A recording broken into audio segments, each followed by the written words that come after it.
என் பெயர் கார்த்திக். மதுரைக்கு அருகில் உள்ள ஒரு சிறு நகரம். எங்கள் வீட்டில் அப்பாதான் சர்வாதிகாரி. அண்ணன் ராகவ். அப்பாவுக்கு அடங்கிய பிள்ளை. அவர்களுக்கு பால் பண்ணை மற்றும் விநியோகத் தொழில். விடியற காலையில் தொடங்கும் வேலை நள்ளிரவு 1 மணி வரை நீடிக்கும். அண்ணனுக்கும் அப்பாவுக்கும் பயந்து வீட்டில் எப்போதும் ஒரு நிசப்தம் நிலவும்.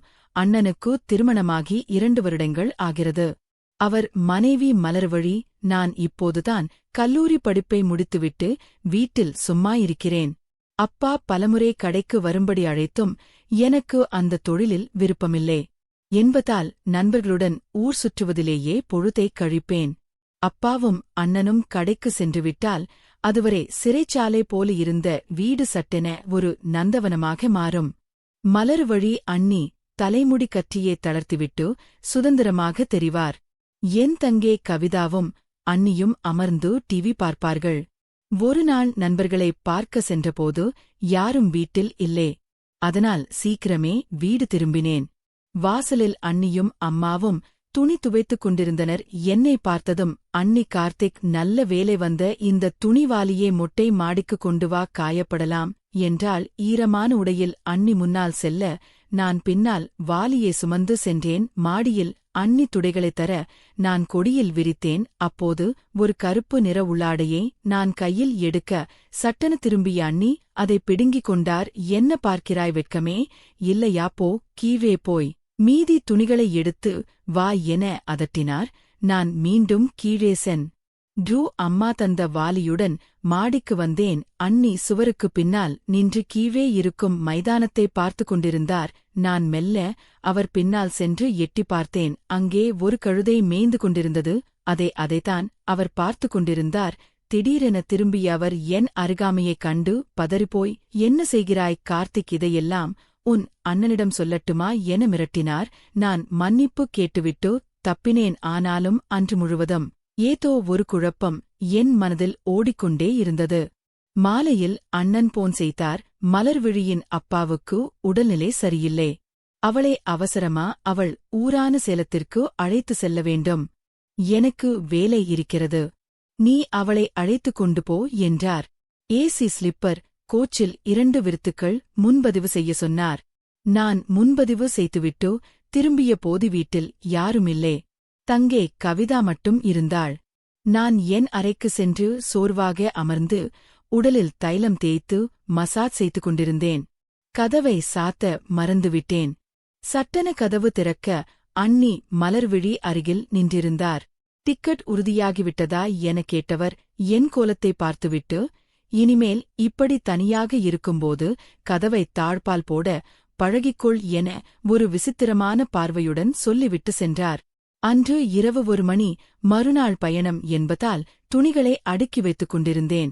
தாகம் எடுக்கவே தண்ணீர் குடிக்க கிச்சனுக்கு சென்றேன். அப்போது மொட்டை மாடிக்கு யாரோ இரும் சத்தம் கேட்டது.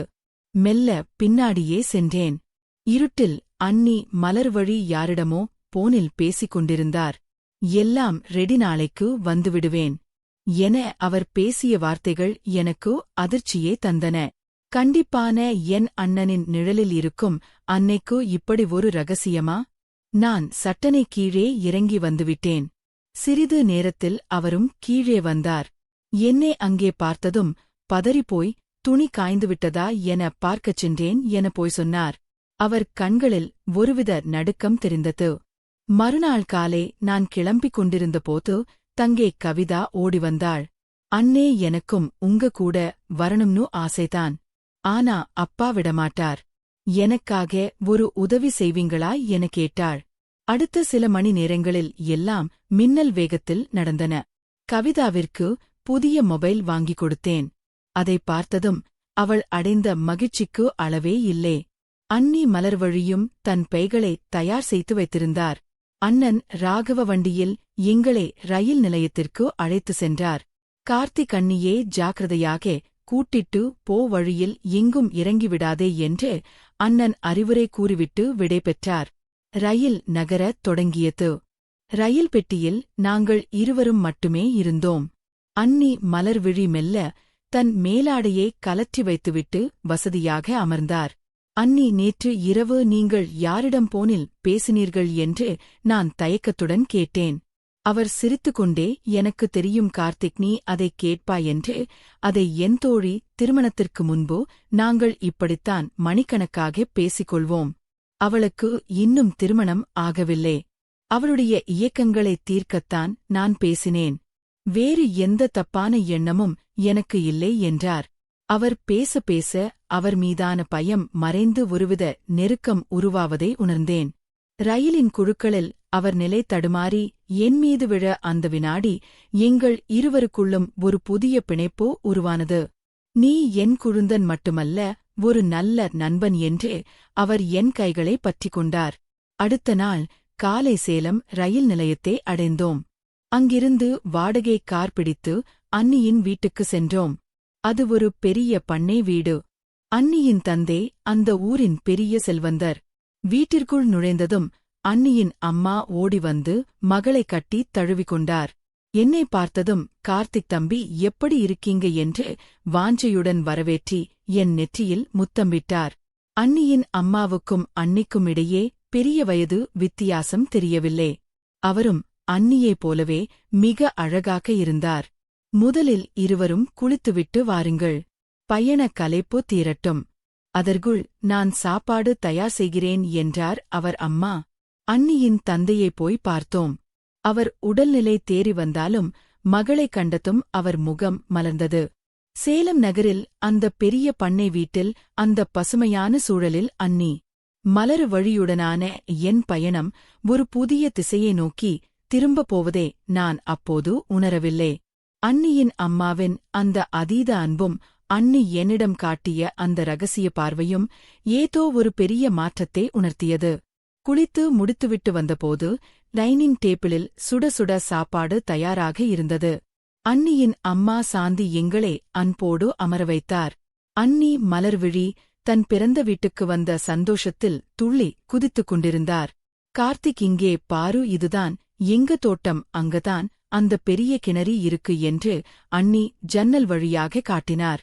சாப்பிடும்போது சாந்தி அம்மா என்னையே கவனித்துக் கொண்டிருந்தார். தம்பி, உங்க அண்ணன் ராகவ் ரொம்ப கண்டிப்பானவர்னு மலர் வழி சொல்லுவா. ஆனா நீங்க ரொம்ப அமைதியா சமத்தா இருக்கீங்களே என்று அவர் பாராட்டிய போது அண்ணி மலர்வழி எனக்கு ஒரு குறும்பு பார்வை வீசினார். மதிய உணவுக்குப் பிறகு அண்ணியின் அப்பா உறங்க சென்றார். சாந்தி அம்மாவும் ஓய்வெடுக்கப் போக அண்ணி என்னை மெல்ல அழைத்தார். கார்த்திக், வா, நம்ம தென்னந்தோப்பு வரைக்கும் போயிட்டு வரலாம். வெளியே வெயில் தணிந்து இதமான காற்று வீசிக் கொண்டிருந்தது. தோட்டத்தின் ஒரு மூலையில் வேலைக்காரரின் மகள் கவிதா நின்று கொண்டிருந்தாள். அண்ணி சொன்ன அதே தோழி இவள்தானா என்று நான் யோசித்தேன். அண்ணி அவளை எனக்கு அறிமுகம் செய்து வைத்தார். இவன் என் குழந்தன் கார்த்திக். ரொம்ப நல்லவன். நான் சொன்னேனே, அந்த போன் விஷயம் எல்லாம் இவனுக்கு தெரியும் என்று அண்ணி சொன்னதும் கவிதா வெட்கத்தில் தலை குனிந்தாள்.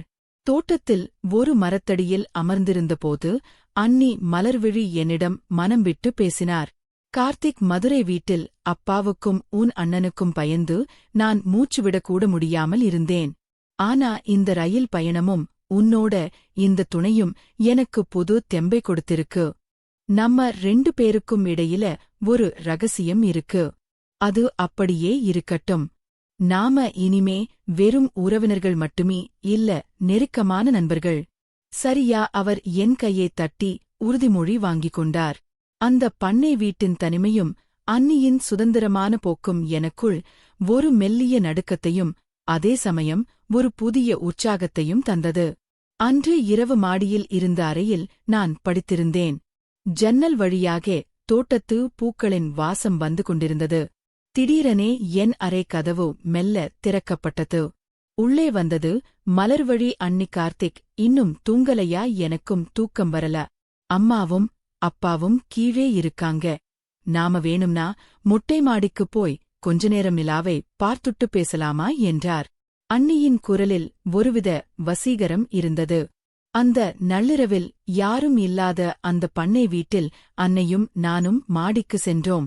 அங்கு அவர் சொன்ன ஒரு விஷயம் என்னை அப்படியே உறைய வைத்தது.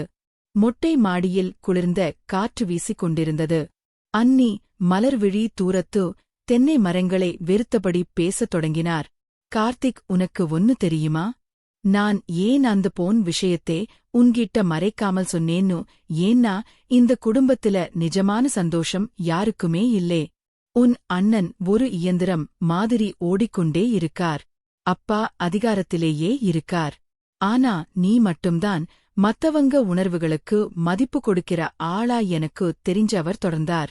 இங்க நான் என் தோழி கிட்ட பேசினது வெறும் பேச்சு இல்ல கார்த்திக். அது என்னோட விடுதலை. உன் கூட இந்த பயணம் வந்த பிறகுதான் எனக்கும் ஒரு தம்பி மாதிரி நண்பன் மாதிரி ஒரு உறவு கிடைச்சிருக்கும்னு தோணுது. மதுரையில் நாம் திரும்பவும் அந்த மோனமான வீட்டுக்குள்ள போகும்போது இந்த சேலம் நினைவுகள்தான் நமக்குள்ள ஒரு ரகசிய சிரிப்பாய் இருக்கும். அடுத்த 2 நாட்கள் அந்த பண்ணை வீட்டில் சொர்க்கமாக இருந்தன. சாந்தியம்மா எங்களை ஊர் முழுக்க சுற்றி காட்டினார். நான் அண்ணியுடன் சேர்ந்து தோட்டத்தில் வேலை செய்ததும் ஆற்றுக்கு சென்று குளித்ததும் என் வாழ்நாளில் மறக்க முடியாத அனுபவங்கள். அண்ணியின் தந்தை குணமடைந்ததைத் தொடர்ந்து நாங்கள் மதுரைக்கு கிளம்ப தயாரானோம். பண்ணை வீட்டில் எங்களின் கடைசி மாலை பொழுது அது தோட்டத்தில் இருந்த அந்த பெரிய கிணற்றடியில் நானும் அண்ணியும் அமர்ந்திருந்தோம். சுற்றிலும் தென்னை மரங்களின் சலசலப்பு. அண்ணி மலர்வழி மிகவும் அமைதியாக இருந்தார். கார்த்திக் நாளைக்கு நாம கிளம்புறோம்னு நினைக்கும்போது மனசுக்கு கஷ்டமாயிருக்கு. அங்க போனா மறுபடியும் அதே நாளு செவரு அதே பயம் என்று சொல்லும்போதே அவர் கண்கள் கலங்கின. நான் மெல்ல அவர் கையை தட்டி, அண்ணி, மதுரை வீடு முன்ன மாதிரி இருக்காது. இப்போ அங்க உங்களுக்காக நான் இருக்கேன். உங்களுக்கு ஒரு கஷ்டம்தான் தம்பியா, நான் நிற்பேன் என்றேன். அந்த ஒரு வார்த்தை அவருக்கு பெரிய ஆறுதலாக இருந்தது. அப்போது சாந்தி அம்மா அங்கே வந்து என்ன கிளம்புறதுக்குள்ளேயே 2 பேரும் சோகமாயிட்டீங்க. இன்னைக்கு நைட்டு ஒரு விசேஷமான விருந்து இருக்கு. சீக்கிரம் வாங்க என்று எங்களை அழைத்து சென்றார். அன்று இரவு சாந்தியம்மா ஓர் முறைப்படி ஒரு பெரிய விருந்தே ஏற்பாடு செய்திருந்தார். அண்ணியின் தந்தை இப்போது நன்றாக எழுந்து நடமாடத் தொடங்கியிருந்தார். உணவருந்தும்போது அன்னையின் அம்மா என்னிடம் சொன்னார், கார்த்திக், நீங்க மதுரைக்கு திரும்பி போனதும் உங்க அப்பா கிட்ட ஒன்னு சொல்லணும். மலர் விழைக்கு இங்கேயே ஒரு சின்ன தொழில் தொடங்கி கொடுக்க அவங்க அப்பா ஆசைப்படுறாரு. அவ அடிக்கடி இங்க வந்துட்டு போக நீங்கதான் உதவி செய்யணும். அண்ணி மலர்வழி இதைக் கேட்டு வியப்படைந்தார். இது அன்னைக்கும் அவர் அம்மாவுக்கும் இடையே ஏற்கனவே போடப்பட்ட ஒரு ரகசிய திட்டமோ என்று எனக்கு தோன்றியது. அண்ணி என்னை நோக்கி மெளிதாக கண் சிமிட்டினார். அந்த பார்வையில் என்னை இனி அடிக்கடி இங்கே கூட்டிட்டு வருவது உன் பொறுப்பு என்ற அர்த்தம் பொதிந்திருந்தது. கிளம்பும்போது சாந்தி அம்மா என் கையை பிடித்துக்கொண்டு, தம்பி, என் மகளை பத்திரமா பார்த்துக்கோ, அவ அங்க ரொம்ப தனிமையா உணர்ஜா. நீ அவளுக்கு துணையா இரு என்றார். அவர் கண்களில் இருந்த அந்த தெளிவு அண்ணியிடம் சொன்ன ரகசியத்தின் ஆழத்தை புரிய வைத்தது. ரயிலில் மீண்டும் மதுரைக்கு திரும்பிக் கொண்டிருந்தோம். இப்போது எங்கள் இருவருக்குமிடையே அந்த பழைய பயமோ அல்லது அந்நிய தன்மையோ இல்லே. அண்ணி என் தோளில் சாய்ந்து கொண்டு அமைதியாக ஜன்னல் வழியே வேடிக்கை பார்த்தார். மதுரை ரயில் நிலையத்தில் அண்ணன் ராகவ் எங்களை வரவேற்க காத்திருந்தார். வண்டியில் ஏறி வீட்டுக்கு செல்லும் வழியில் அண்ணன் கேட்டார், என்ன மலர்விழி, அப்பா எப்படி இருக்கார்? கார்த்திக் உன்னை தொல்லை பண்ணாம கூட்டிட்டு வந்தானா? அண்ணி என் பக்கமாக திரும்பி பார்த்து, கார்த்திக் மாதிரி ஒரு தம்பி கிடைக்க நான் கொடுத்து வச்சிருக்கணும். அவன் என்னை ரொம்ப பத்திரமா பார்த்துக்கிட்டான் என்றார். அண்ணன் முகத்தில் ஒரு சிறு புன்னகை அரும்பியது. வீட்டுக்குள் நுழைந்ததும் அப்பா ஹாலில் அமர்ந்திருந்தார். நாங்கள் இருவரும் போய் அவர் காலில் விழுந்து ஆசி பெற்றோம். எப்போதும் கோபமாக இருக்கும் அப்பா அன்று அண்ணியை பார்த்து, மலர்விழி, உன் அப்பா உடம்பு இப்போ பரவாயில்லையா? நீ இன்னும் கொஞ்ச நாள் அங்கேயே இருந்திருக்கலாம் என்றார். அப்பாவிடமிருந்து வந்த அந்த அன்பான வார்த்தைகள் அன்னைக்கும் எனக்கும் பெரிய ஆச்சரியத்தை தந்தன. வாழ்க்கை எப்போதும் ஒரே நேர்கோட்டில் செல்வதில்லை. இந்த பயணம் எங்களுக்குளிருந்த தயக்கத்தை உடைத்து ஒரு அழகான நட்பையும் குடும்பத்திற்குள் ஒரு புதிய புரிதலையும் கொண்டு வந்தது.